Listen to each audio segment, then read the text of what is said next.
Bom, vamos ver aqui a partida da terceira rodada. Escolhi a partida do Fabiano Vidotto, o Vidotinho, contra o Maribiava, o MB. E como sempre, todas as análises e avaliações são do computador, o Stockfish, né? E eu dou uns pitacos aqui. Bom, Vidotinho começou com Equatrino, o favorito de Maribiava.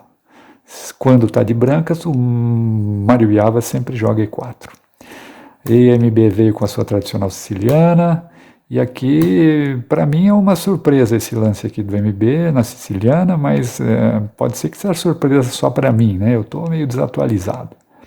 Vidotinho escolheu um esquema aqui que não é tão ambicioso, mas leva a um jogo mais posicional, o que eu acho que é inteligente para enfrentar um jogador tão dinâmico quanto o MB. Bispo G7, aí veio D4, toma de peão, e agora cavalo F6, já permitindo o E5, e na verdade já escolhendo um plano aqui de pretas, né? O plano, caso o branco avance o E5, já se instala um plano muito sofisticado para o preto, que não é fácil de executar, como a gente vai ver aqui, né? É preciso, assim, primeiro ter um estilo de gostar de jogar dinâmico, né? E depois tem que ter muita tarimba e muito conhecimento enxadrístico para poder executar bem esse plano, que é muito sofisticado. Mas, claro, a gente sabe que o MB tem todas essas qualidades e está apto a executar esse e qualquer outro plano, na verdade, né? Aqui o Vidotinho jogou o cavalo C3, ainda mantendo aqui o centro clássico de peões. Poderia jogar o E5 também, leva a uma posição que o computador considera de pequena vantagem branca, uma vantagem normal de abertura que o branco tem por jogar primeiro. Aí Roque, ainda permitindo E5, e aqui o Vidotinho aceitou o desafio, jogou o E5. A máquina ainda prefere manter o centro clássico de peões aqui. O Vidotinho resolveu jogar o E5, aceitar o desafio, aí vem o cavalo E8, não tem outro, mas ele é suficientemente bom. E é interessante que a máquina considera que essa posição aqui é de igualdade, né? Como jogam esses computadores, incrível.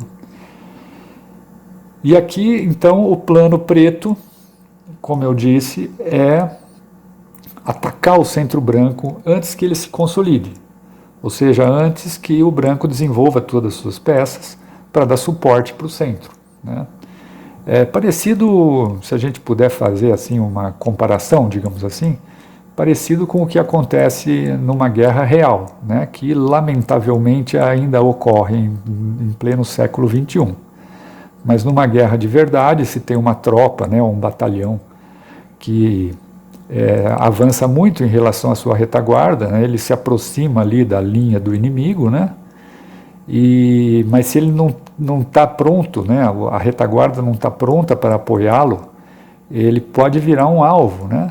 Do exército inimigo, né? Agora, se toda a retaguarda aqui tem tempo de avançar e tal, e consolidar a posição, aí é outra coisa, né? Mas aqui não é o caso ainda, né? Precisa fazer roque, precisa desenvolver as peças. Então, o próprio centro de peões vai virar alvo do preto. E esse é o plano sofisticado. É um plano, a gente vai ver aqui quanta sofisticação precisa para poder executar bem esse plano. Porque, claro, que se for possível manter esse peãozão aqui em E5, né, isso é uma vantagem para o branco, né? Porque isso garante mais espaço, e espaço é isso mesmo. Só de olhar aqui a gente vê que o branco tem muitas casas atrás da carapaça de peões aqui para organizar suas peças no centro. Enquanto o preto está exprimido ali, né? Ele tem muito menos espaço para colocar suas peças para jogar no centro. Então, se for possível manter esse peão, lógico que é uma vantagem.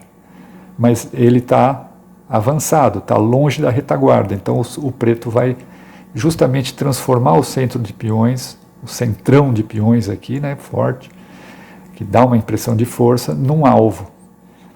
Então aqui vem os lances de desenvolvimento, aqui vem o primeiro golpe no centro, já fustigando, né, o centro. E roque, cavalo C6, outro lance, desenvolve já olhando aqui para o centro, colocando mais pressão no centro.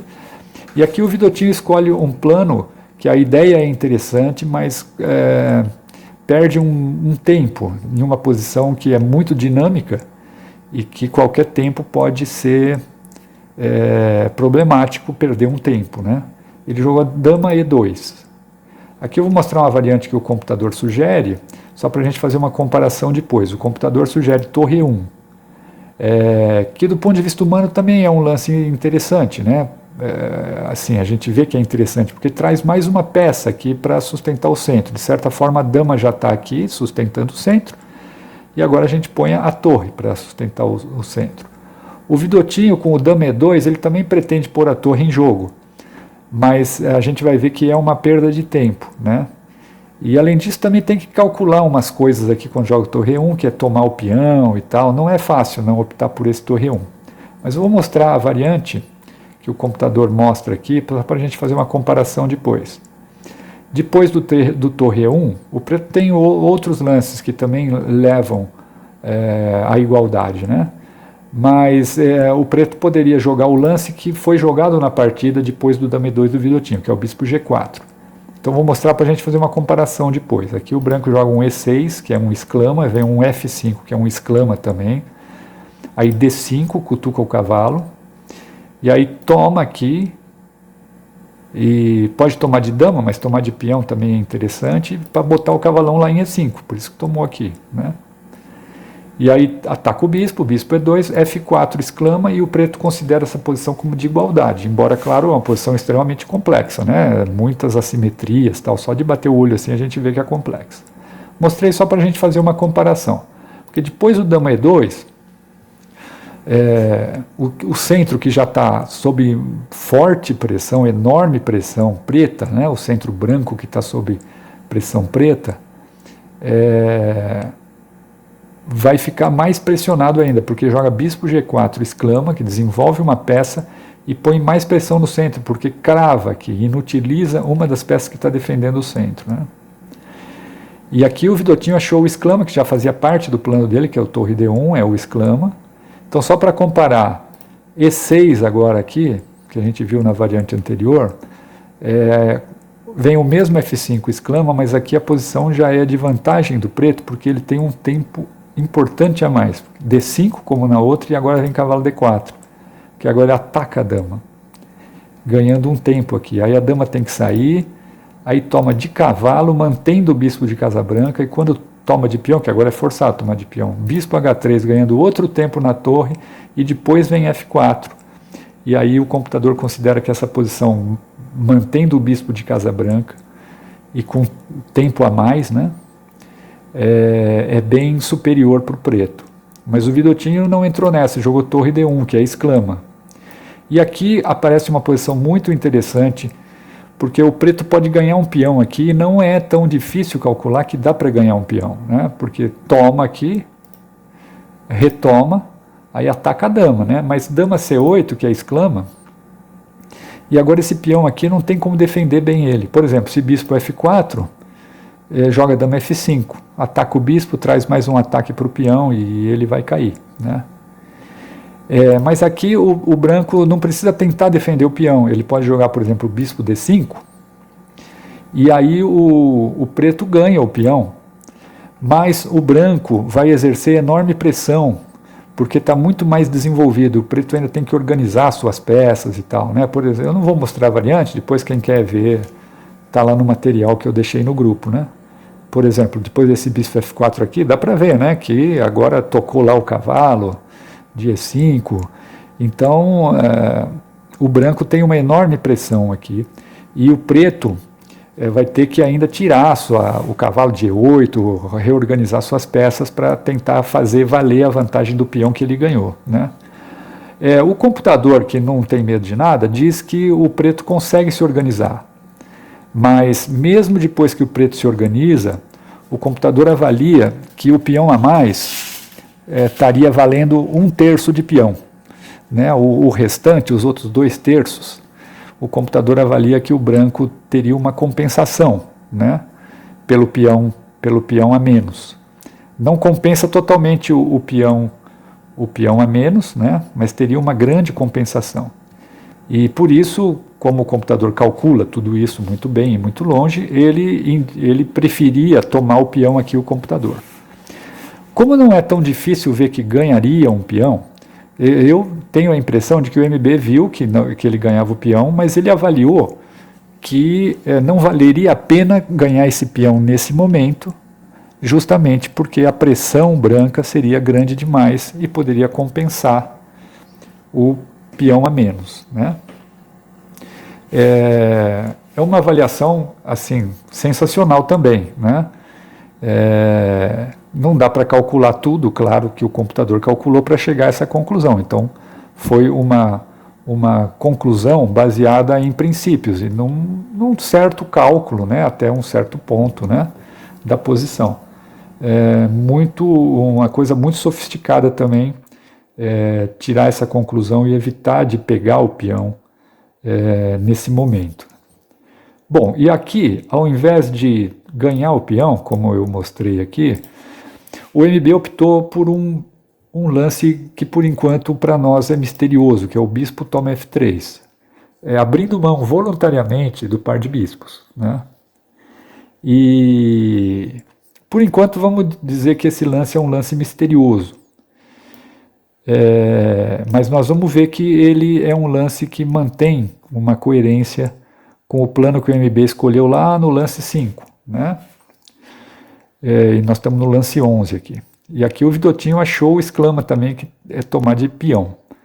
Tomar de dama, aí sim o preto ganharia um peão aqui, em boas condições, né? Vem toma, e inclusive agora dama C8 também é bom, mas cavalo toma E5 é melhor ainda. Porque quando tomou aqui, atacou a dama, né? Mas quando o cavalo toma E5, ataca a dama aqui também. Se toma lá, toma com cheque aqui, depois toma a torre e o branco perderia muito material. Então aí tem que tirar a dama e cavalo D6 e o preto está organizado e com o peão no bolso, né? Então aqui tem que tomar de peão. O Vidotinho acertou, exclama.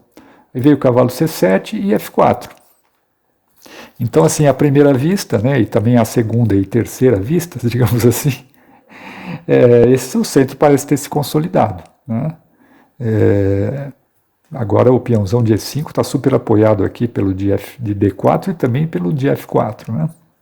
Aqui o MB joga dama C8, mantendo as coisas num contexto dinâmico, bem ao gosto do MB, e principalmente seguindo fiel ao plano que ele escolheu lá no lance 5, que é contra-atacar o centro de peões branco, né? O computador aqui sugere que seria a hora de mudar o plano e jogar D5. E ele considera que aí a posição é de igualdade.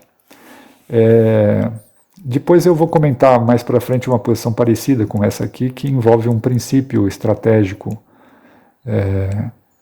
já bem consolidado, né, entre os humanos, né? Mas o MB escolheu o mais dinâmico, que é o dama C8. E aqui vem um lance também muito interessante do Vidotto, eu gostei muito, que foi o rei G2. Porque aqui tem um lance que é natural e parece extremamente poderoso, que é o D5. Né? Cutuca o cavalo ali. Mas, do ponto de vista humano, não é tão claro que ele seja bom. E do ponto de vista objetivo, a máquina está segura de que ele não causa grandes estragos, realmente não. E do ponto de vista humano, o problema aqui é o seguinte, o peãozão estava em D4. Agora avança ele para D5, tudo bem, cutuca o cavalo, mas agora o centro não fica tão sólido, né? Não parece mais tão sólido. Ele parece um pouco mais fluido aqui, pode ser que seja mais difícil mantê-lo aqui. E além disso, dá a impressão de que a dama preta vai poder melhorar muito a posição dela, por exemplo, vindo aqui para H3, né? O computador, que nada teme, mostra que essas preocupações são ilusões, né? Agora, contra um jogador como o MB, com todas as capacidades dele, dar todas essas concessões, mesmo que sejam imaginárias, não é boa coisa. Então eu gostei muito do lance do Vidotinho, porque considerando tudo isso que eu falei, né, do ponto de vista humano, esse aqui é um lance muito bom para enfrentar um jogador dinâmico e e extremamente perigoso como o MB, né? E aqui, fiel ao plano, o MB capturou aqui. Então vou mostrar rapidinho que o computador novamente diz que seria hora de mudar o plano com torre D8, por exemplo, bispo E3, e agora E6, bispo B3 e D5. Mudando totalmente o plano, né? Abre mão de fustigar o centro e agora, na verdade, fecha o centro.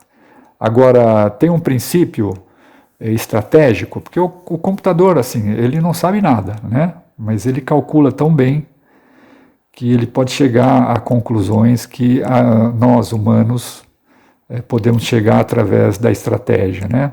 Nossa mente calcula muito mal, mas ela lida muito bem com princípios, assim, né? Com princípios gerais. E tem um princípio aqui que é o seguinte: quando o seu oponente tem o par de bispos, que é o caso aqui que tem o branco tem o par de bispos e o preto não, né? O bispo só tem um, é melhor, é mais prudente, né? Você tentar manter a posição fechada, por exemplo aqui fechando o centro, porque os bispos jogam melhor em posições abertas, né? Então quando o centro se fecha, os bispos têm dificuldade em exercer o seu potencial de longo alcance, porque tromba nos peões bloqueados do centro. Então o computador sugere isso, e é interessante que ele chegue à mesma conclusão por força do cálculo bruto que um humano chegaria com princípios estratégicos, né? Mas o MB manteve o dinamismo da posição e se seguiu fiel ao plano dele. Vidotinho acertou um exclama aqui, tomando de peão de D. Alguém poderia ficar tentado a desdobrar o peão, mas o exclama é tomado de peão de D mesmo, né? E é só agora que vai se revelar para a gente o misterioso lance em que o MB entregou o par de bispos lá no lance 11, e aqui nós estamos no lance 15. Então o plano foi escolhido no lance 5, no lance 11 o MB fez aquela tomada que para nós era misteriosa, mas agora vai se revelar o mistério, né? E ele faz um lance aqui que pulveriza o centro branco, que é o genial e fantástico G5. Uma coisa maravilhosa, né? E se a gente não tivesse já provas e provas, né, da genialidade do MB, da capacidade enxadrística dele, a gente ia falar, revelou-se um gênio. Mas nós já sabemos que ele é um gênio, então a gente só vê mais um lance fantástico dele, né? E é com uma certa tristeza, confesso, que eu tenho que dizer que a maldita máquina está bem seguro de que esse brilhante plano estratégico e que foi executado com as tintas, né, digamos assim, de um grande artista, leva a problemas táticos incontornáveis. De novo, o computador, o energúmeno de silício, ele sugere um negócio horrível aqui. Ao invés do G5, um simplório torre D8 e depois, por exemplo, de um bispo E6, jogar um E6 horrível, assim, né, para mesmo uma mente humana normal, digamos assim, não precisa ser tão evoluída quanto a do MB, tem a impressão, né, de que agora, sem o peão preto em D5, esse E6 aqui seria um erro, né? Porque o cavalo pode pular em E4 e dá a impressão que as casas de D6 e de E6 estariam mortalmente enfraquecidas, né? Então é um plano difícil mesmo de escolher, mas a máquina diz que esse teria que ser o plano jogado pelo preto, né? Tem umas variantes aqui, depois quem quiser olhar. E o MB jogou o G5, que é, como falei, uma coisa maravilhosa do ponto de vista humano, sensacional e genial.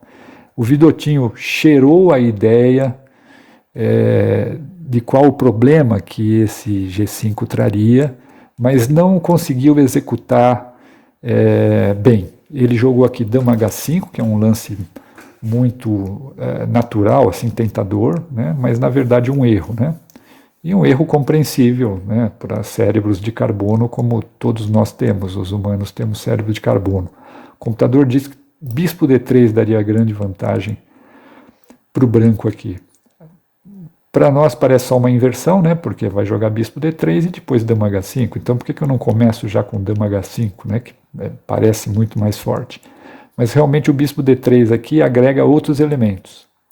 Então, por exemplo, se o preto jogasse agora, depois de bispo D3, H6, dama E4. E aí a posição branca está ganha aqui. Tem muitas ameaças, né? Então, ou seja, a dama poderia ir em H5 agora, mas agora é melhor em E4. Por isso que é melhor essa inversão de trazer o bispo para cá. Então, não vou entrar nas variantes, mas quem gosta de ver análises mais profundas do computador, está todo no material que eu deixei lá, né? E com o bispo D3 a máquina está bem segura que a vantagem branca é bem grande.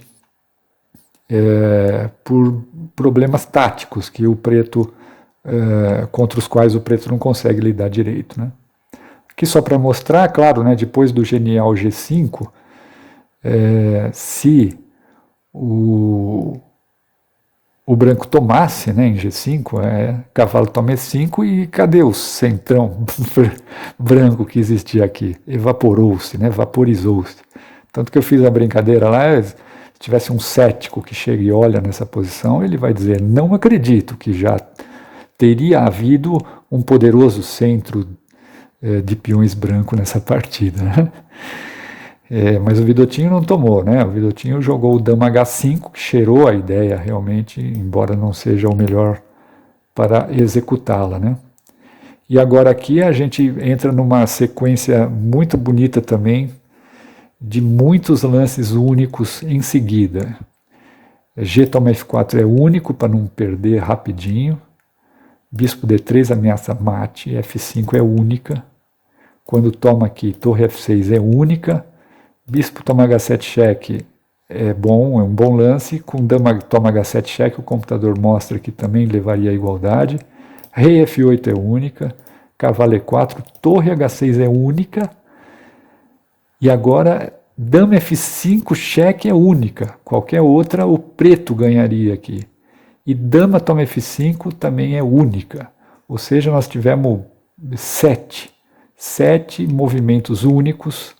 Nós estamos no lance 21. Do lance 16 ao 21, nós tivemos 7 movimentos únicos. Muito bonito isso também, né? E aí, quando tomou aqui, cavalo D4, atacando o bispo G4, e aqui o MB jogou E5 e acordou-se o empate. É interessante dizer que o computador avalia que depois do E5 a posição branca é ligeiramente superior, tipo perto de meio peão, mas de qualquer maneira não é fácil ver que a posição branca é superior, e mesmo que visse, né, quando em jogo entre humanos, né, não é só a objetividade da posição que conta para a decisão de aceitar ou não o empate, né? Há muitos outros elementos, né, que você tem que avaliar. Se seu adversário é mais forte que você em termos gerais do jogo, né? Se o seu adversário é mais experiente que você ou não, pressão no tempo, eu acredito que aqui já devia ter pressão no tempo, porque a partida foi repleta de assimetrias, com decisões muito difíceis, né? E mesmo assim, a situação no torneio, o objetivo no torneio, tudo isso entra na decisão de aceitar o empate, e aqui foi acordado o empate. Um empate muito bonito, muito lutado. Para terminar, só vou mostrar o que o computador sugere no lugar do E5, que é muito bonito também. Para dizer o seguinte, o MB fez esse E5, eu faria também, a torcida do Corinthians e do Flamengo também faria. Mas o computador faria esse lance aqui, ó. E é interessante ver a ideia, né, como eles jogam. Por exemplo, bispo D2, rei F7, H3 e bispo E5. Ele quer colocar o bispo aqui em E5. Faz tudo assim. Depois que a gente vê, né, você fala, pô, realmente, né? Para que fechar? Fechar entre aspas, né, aquele bispo lá. Põe ele no jogo também, né? E aqui só para mostrar realmente como a posição, mesmo para um humano, parece de igualdade. Depois que joga isso aqui, por exemplo, né, dá bem a impressão de que, apesar de ser complexa ainda, porque só falta a dama aqui, o resto tem tudo aqui quase, né? Apesar de ser complexa, a gente fica com a impressão de que cada um joga numa metade do tabuleiro, né? As pretas jogam nas casas pretas e o branco joga nas casas brancas, e aí cada um na sua, fica tudo bem, né? Muito legal esse empate aqui, muito bem jogado por ambos os nossos grandes atletas.